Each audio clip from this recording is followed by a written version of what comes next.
Joining me this morning is Robbie Orvis. He is the Senior Director of Energy Policy Design at Energy Innovation. Robbie, thanks for joining us here this morning on Live Impact News. Good morning. Thanks for having me today. Yeah, break down what this means for North Carolina families, this surge of the demand of power and our grid, and what it means for our state's energy future. Absolutely. So as you've already pointed out, a lot of folks out there probably seeing that their energy bills have started to go up. That's due to higher energy prices in part. We've seen the price of natural gas and the price of oil start to go up. But also there's a really large increase in demand for energy generally. We're seeing that energy demand in the U.S. is growing at its fastest rate in over 20 years. And as that's happening, we are struggling to build enough new supply to meet that demand. Now, the federal government has a lot of programs, tax credits, for example, that help build more new supply, things like solar and wind and storage that can supply more electricity as our demand grows.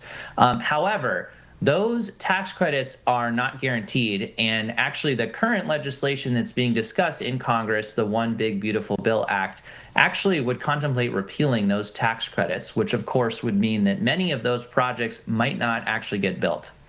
So we know energy bills here in North Carolina up about, 4.5%, right, nationally.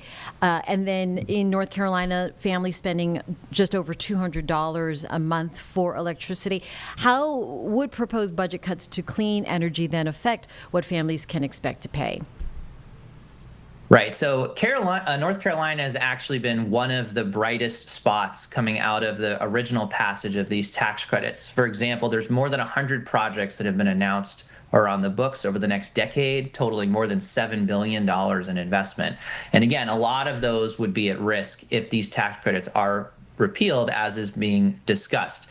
Now, when that happens, a lot of the electricity supply that would be built doesn't get built because it's no longer economic to do so.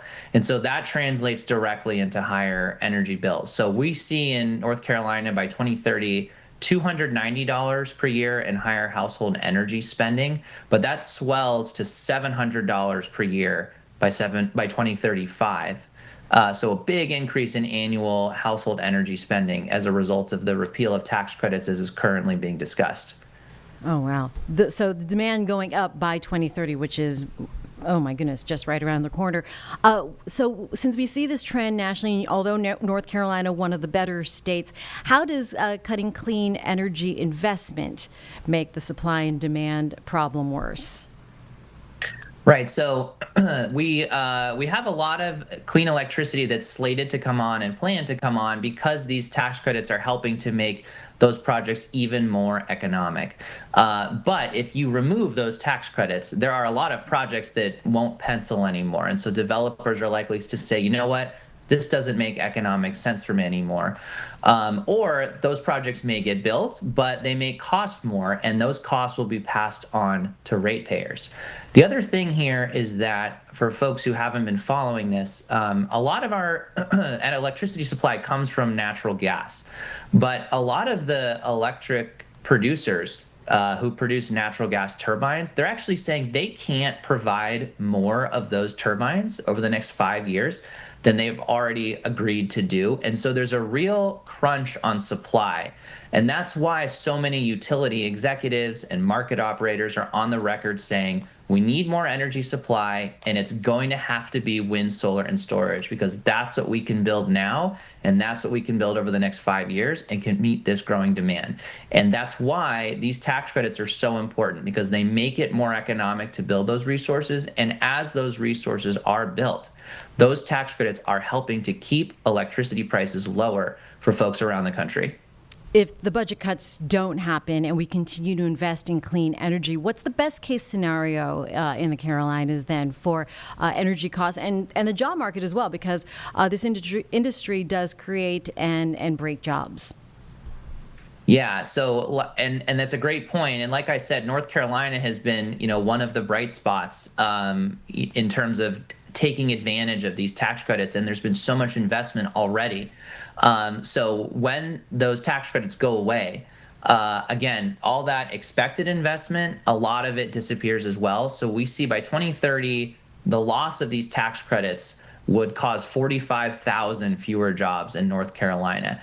And again, energy costs would be $700 per year higher by 2035. So a lot of clean electricity would get built in North Carolina. The tax credits would help make that cost effective and keep energy prices from rising too much. And then, of course, all those projects continuing to get built, that's a lot more jobs for folks in North Carolina to build those factories and to operate them.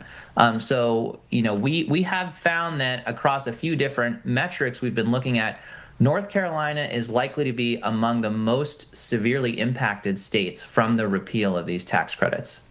All right. Food for thought, for sure, as we look into the next 5 years towards 2030, and really right now. Robbie, where do people go for more information if they're interested in? Yeah, all of our research is available online. You can find it at energyinnovation.org.